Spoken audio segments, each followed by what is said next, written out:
नमस्कार। आज बहुत मन भी नहीं था, अवस्था भी नहीं थी फेसबुक लाइव करने की। लेकिन हमारे प्रधानमंत्री जी ने संसद में, वो भी राष्ट्रपति अभिभाषण पर जवाब देने की गरिमा मौके पे ऐसी बात कह दी, और एक ऐसी कुटिल मुस्कान के साथ कह दी। और कोई शब्द नहीं है इस तरह की मुस्कान के लिए। अब आप ही बताइए, इसे कुटिल मुस्कान कहा जाए नहीं तो और क्या कहा जाए। कि मुझे लगा कि नहीं, आज तो बात कुछ कहनी पड़ेगी। वैसे हॉस्पिटल में बैठ के कोई फेसबुक करने की कोई जगह नहीं है, मुझे कोई शौक नहीं है। जैसा मैंने शेयर किया था, इस सब वजह से मेरी एक बहुत पुरानी 20 साल पुरानी बीमारी है, वो थोड़ा उखड़ गई है लंग्स में, और उसकी वजह से अस्पताल में था। छुट्टी लेके निकला आंदोलन ज्वाइन करने के लिए। कल तक हालत और खराब हो गई, तो दोबारा पकड़ के बुला लिया गया अस्पताल में। तो अभी डॉक्टरों की गिरफ्त में हूँ, कई तरह से बंधा हुआ हूँ। सब कुछ चल रहा है, दवा चल रही है, और खूब दोस्तों की दुआ भी चल रही है। तो इसलिए आप बिल्कुल चिंता मत कीजिए। बस ये है, कुछ वक्त थोड़ा रेस्ट कायदे से लेना पड़ेगा। और मैंने जो थोड़ा लापरवाही कर दी थी उसकी सजा मुझे भुगतनी पड़ रही है। क्या होता है कि आंदोलन के बीच में बीमार भी होते हैं ना, तो एक एक अपराध बोध सा होता है, इस वक्त मैं बीमार क्यों हूं। तो उस लालच में थोड़ा उठ के चला गया था। लेकिन अब मैंने डॉक्टरों से वायदा किया है कि बिहेव करूंगा ठीक से, उनकी बात हिदायत को पालन करूंगा। खैर, ये सब बात करने के लिए मैं नहीं कर रहा फेसबुक। आज प्रधानमंत्री ने कुछ कहा। आज राष्ट्रपति के अभिभाषण, जब राष्ट्रपति भाषण देते हैं ना, तो विपक्ष आलोचना करता है, फिर आखिर में प्रधानमंत्री जवाब देते हैं। बहुत एक महत्वपूर्ण ओकेशन होता है संसदीय लोकतंत्र में। उसमें प्रधानमंत्री ने विपक्ष पे हमला किया, वो अक्सर करते हैं। शरद पवार ने पहले ये कहा था, अब ये कह रहे हैं, कांग्रेस ने ये कहा था, अब वो कह रही है। अच्छा है, करें। मैं तो बार बार कहता हूँ, कांग्रेस बीजेपी को जो जो इश्यू एक दूसरे से सुलटाने हैं सुलटा ले। इस देश ने तो 2019 में सुलटा दिए थे, जब उसने दोबारा कांग्रेस को हरा दिया था। खैर, अगर आपको और इश्यूज उल्टाने, मुझे लगता है कि प्रधानमंत्री को बहुत जरूरत रहती है कांग्रेस की। कांग्रेस पे हमला किया जाए, कांग्रेस के बारे में ये बोला जाए। मैं कभी सोचता हूँ, कांग्रेस ना रही तो बेचारे का क्या होगा। वो जो होता है ना, जो दूसरे की बीमारी पे पलता है, उसके लिए एक शब्द होता है, किसान बताएंगे, किसान वैज्ञानिक भी बताते हैं, जो खुद अपने पे नहीं किसी दूसरे की बीमारी पे पलता है, उसे पैरासाइट बोलते हैं, परजीवी। आज प्रधानमंत्री ने शब्द इस्तेमाल किया था, मैंने कहा याद दिला दूं परजीवी क्या होता है। खैर, जो उन्होंने कहा वो साफ था। उसके बाद उन्होंने असली अपनी तोप दागी। आंदोलन जीवी, इस देश में एक नई चीज पैदा हो गई है। आंदोलन जीवी बड़े खतरनाक लोग हैं। रोज आंदोलन का कोई बहाना ढूंढते हैं। ये आंदोलन हो उसमें आ जाते हैं, दूसरा आंदोलन हो तीसरा आ जाते हैं। रोज आंदोलन ढूंढते रहते हैं, बड़े खतरनाक हैं। देश को बचना चाहिए, ये विचारधारा देते हैं आंदोलन को। ये सब प्रधानमंत्री ने खुद अपने मुंह से कहा। मैं सुनता रहा, ये इस देश के प्रधानमंत्री बोल रहे हैं, संसद में बोल रहे हैं। इशारा साफ था किन लोगों पे था। इतना डरते हैं हमसे, शोभा नहीं देता प्रधानमंत्री जी। बहुत बड़ी कुर्सी पे बैठे हो, मन भले ही छोटा हो, इस देश ने बहुत बड़ी कुर्सी दी है आपको। इतनी बड़ी कुर्सी पे बैठ के इतनी छोटी बातें कहना, और हम जैसे छोटे लोगों से डरना, शोभा नहीं देता आपको। वैसे याद दिलाऊं आपको, ये ना, ये कुछ दिन पहले ही शायद आप ट्वीट वगैरह भी किया करते थे, इस देश को जन आंदोलन की जरूरत है। आपका ट्वीट है, मेरा नहीं है जी। जन आंदोलन बड़ा अच्छा लगता था। और जब कांग्रेस सत्ता में हुई करती थी, वो जिस कांग्रेस को आप इतना प्यार करते हो, जिसके बारे में हर 5 मिनट में कुछ बोल देते हो, जब कांग्रेस सत्ता में थी ना, यूपीए, तो पेट्रोल के सवाल पे आप आंदोलन करते थे। देश में रुपए की कीमत 50 पार हो गई डॉलर के मुकाबले में, इस पे आप आंदोलन किया करते थे। और शिक्षा पे और पता नहीं किस किस चीज पे आंदोलन किया करते थे। तब आंदोलन अच्छा होता था, आज आंदोलन खराब हो गया। चलो अभी की बातें तो छोड़ दीजिए। चलो आप कहोगे ये तो विपक्ष में खेल किया करते थे। थोड़ा और याद दिलाऊं मोदी जी आपको, एक जयप्रकाश आंदोलन हुआ करता था। आप अपने अपनी जीवनी में बड़ा गर्व से उसका जिक्र किया करते हो कि आप उससे जुड़े रहते थे। बड़े लोग थे वो तो। एक नवनिर्माण आंदोलन भी होता था मोदी जी, याद है आपके गुजरात में, मेरे गुजरात में, वो नवनिर्माण आंदोलन, जिससे आप अपने राजनीतिक जीवन की शुरुआत बताते हो। सच्ची है झूठी है मैं नहीं जानता, आप खुद ही बोलते हो। आंदोलन का नाम करने के लिए, हम जैसे लोगों पे हमला करने के लिए आप आंदोलन को बदनाम कर दोगे। लाखों किसान इस देश में आज जो बैठे हैं, उन किसानों को बेइज्जत करोगे, उन पे तोहमत लगाओगे, उनको अपमानित करोगे, सिर्फ इसलिए कि हम जैसे कुछ लोग आपसे बर्दाश्त नहीं होते हैं। अच्छा, हमें भूल जाइए, आज के इन आंदोलनकारियों को भूल जाइए। जरा ये तो याद कर लीजिए, अब आपको मैं नेहरू का नाम नहीं लूंगा, वैसे भी नेहरू ने कोई बहुत बड़े आंदोलन नहीं किए, लेकिन पटेल का नाम तो आपको याद रहेगा ना। ये बारदोली आंदोलन किसका था मोदी जी? और सुभाष चंद्र बोस ने कोई आंदोलन किए थे क्या? और एक और बात याद दिला दूं, ये जो देश है ना, चलिए आपको कुछ आपकी चीजें और याद दिला दूं। आप कह रहे थे आंदोलन और ये लोग विचारधारा देते हैं, चलिए मेरी बात तो भूल जाइए।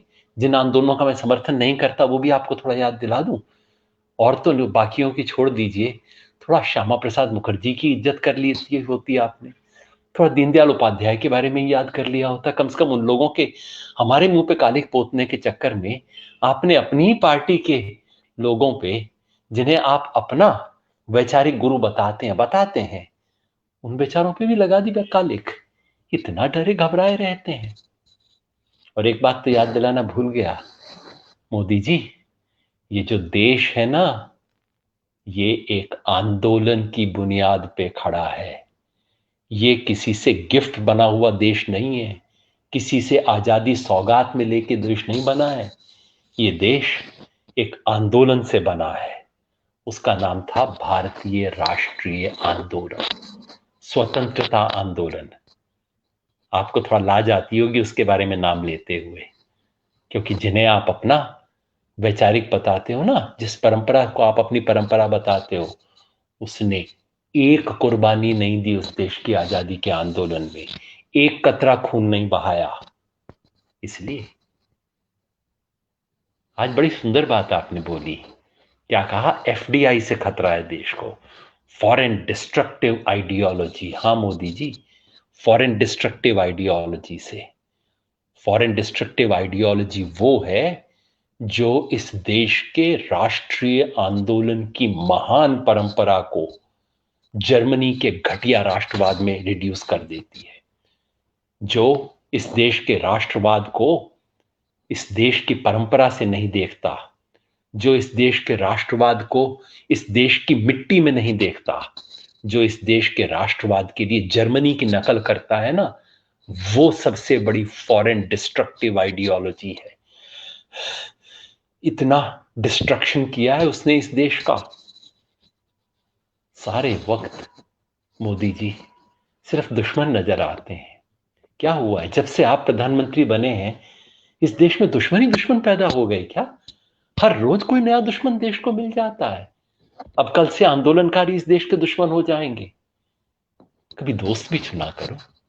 इतना बड़ा आपको इस देश ने ओहदा दिया है, इतना बड़ा ओहदा लेके इस देश के लिए नए दोस्त ले आते, उस ट्रंप को छोड़ के, जिसको जफ्फियां पाते रहे और उसने ऐसी तौहीन की आपकी और हिंदुस्तान की और जाते जाते पूरे दुनिया की। दुश्मन क्यों ढूंढते हैं सर? ये देश आंदोलन पे टिका है। मैं जानता हूं क्या कहेंगे आपके दोस्त, कहेंगे वह आंदोलनकारी थे। हम तो आंदोलन जीवियों की बात कर रहे हैं। हाँ, आंदोलन जीवी। मैं जानता हूं आंदोलन जीवी क्या होते हैं। एक होते हैं आंदोलन भोगी, एक होते हैं आंदोलन रोगी, एक होते हैं आंदोलन जीवी। मोदी जी, गर्व से कहता हूं आंदोलन जीवी हूं। आंदोलन भोगी तो आप जानते होंगे ना, जो एक बार आंदोलन करते हैं, जिंदगी भर बैठ के उसकी मलाई चाटते हैं। एक राम जन्मभूमि आंदोलन हुआ करता था, याद है ना? आपकी फोटो अडवाणी जी के साथ आया करती थी। आजकल अडवाणी जी दिखाई नहीं देते, मोदी जी पता नहीं कहां चले गए। आंदोलन भोगी कौन होते हैं, आप पहचानते होंगे ना उन्हें, जो मलाई खाते हैं आंदोलन के नाम पे लोगों को मरवा के। फिर आंदोलन रोगी होते हैं, ये सत्ताधीश लोगों का रोग होता है। और अच्छा किया आज आपने अपनी स्पीच में कांग्रेस वालों को भी इशारा कर दिया, भैया आंदोलनकारियों के चक्कर में तुम भी मरोगे हम भी मरेंगे, दोनों मिलके ऐसा कर लो। संसद में खुले होके विपक्ष को आंख मार रहे हैं कि हाँ देखो, तुम भी आंदोलनकारियों को टाइट रखो, हम भी आंदोलनकारियों को टाइट रखेंगे। यही तो बात मैं दिन रात कहता हूं। ये कोई कांग्रेस बीजेपी का खेल नहीं है, ये सत्ता बनाम किसान का खेल है। सत्ता के खिलाफ किसान है, ये आंदोलन किसी विपक्ष का नहीं है। अच्छा हुआ इस बात को आपने कबूल कर लिया कि तमाम संसद के अंदर पक्ष विपक्ष एक साथ है आपकी निगाह में। अच्छा हुआ आपने इस बात को मान लिया। ये तो सत्ता बनाम किसान का संघर्ष है जिसमें खड़े हैं। तो ये सब आंदोलन रोगी हैं। मैंने बताया ना, आंदोलन भोगी और फिर कुछ आंदोलन रोगी, जिनको रोज रात को सपना आता है हाय आंदोलन ना हो जाए। क्योंकि जिसे सच से डर लगता है उसे आंदोलन से डर लगता है, जिसे परिवर्तन से डर लगता है उसे आंदोलन से डर लगता है, जिसे भविष्य से डर लगता है उसे आंदोलन से डर लगता है। और फिर होते हैं मोदी जी आंदोलन जीवी, जो आंदोलन भोगते नहीं है, आंदोलन से भागते नहीं है, जो आंदोलन को जीते हैं, अपना हर क्षण जीते हैं। आंदोलन के आशा को, आंदोलन की आशंका को, आंदोलन के सच को जीते हैं, आंदोलन के सपनों को जीते हैं। आंदोलन मतलब देश में बदलाव, सुंदर बदलाव के सपने लेके जो जागते हैं, उन सपनों को लेके जो सोते हैं, वो सपने जो उन्हें सोने नहीं देते हैं, वो आंदोलन जीवी होते हैं। मोदी जी, आपको बड़ा मुश्किल होती होगी ऐसी चीजों को समझने में, लेकिन जरा सोचिए तो, राष्ट्रपति के अभिभाषण के समय देश का प्रधानमंत्री खड़ा होकर ट्रोल आर्मी को कोई नए पुर्जा दे दूसरों पे हमला करने के लिए। इस देश के लिए, इतनी बड़ी कुर्सी के लिए गरिमामय काम नहीं है प्रधानमंत्री जी। लेकिन बताऊं क्या होता है, आपके कई दांव ऐसे उल्टे पड़ गए हैं। आपने पता नहीं किन किन चीजों को गाली बनाने की कोशिश की, उसे लोगों ने तगमा बना लिया। हो सकता है कल सुबह तक आंदोलन जीवी भी एक तमगा बन जाए, एक मेडल बन जाए, जो लोग एक बेहतर सुंदर हिंदुस्तान का सपना देखते हैं, वो लोग अपने आप को आंदोलन जीवी कहना शुरू कर दें। करेंगे ना? कम से कम बाकियों को तो कह नहीं सकता, आपने मेरे को जरूर एक नाम भी दे दिया है और इस बीमारी में छोटा सा स्टेरॉइड का इंजेक्शन भी दे दिया है। Thank you Modi ji, thank you.